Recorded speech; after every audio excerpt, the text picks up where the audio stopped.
ഈ പുഴുക്കളെ കണ്ടോ? നമ്മുടെ വീട്ടിലെ സപ്പോട്ടയിൽ കണ്ട ഈ കുഞ്ഞി പുഴുക്കൾ ചിത്രശലഭത്തിൻ്റെ മുട്ട വിരിഞ്ഞുണ്ടാകുന്ന പുഴുക്കളാണ് കേട്ടോ.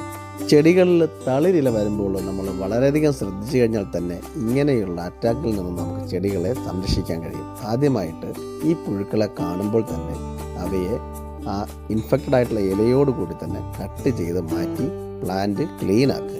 തിരിച്ച് ആ പ്ലാന്റിലേക്ക് തന്നെ കയറാത്ത വിധം അവയെ വെള്ളത്തിനകത്തിട്ട് അതിനെ ഒഴിവാക്കുന്നതായിരിക്കും ഏറ്റവും നല്ലത്.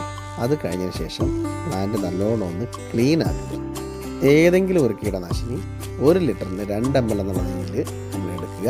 അതിനൊന്ന് സ്പ്രേ ചെയ്ത് കൊടുക്കുക. അല്ലെങ്കിൽ നീം ഓയിൽ ഇമൽഷൻ എടുത്താലും നമുക്ക് സ്പ്രേ ചെയ്ത് കൊടുക്കാവുന്നതാണ് കേട്ടോ.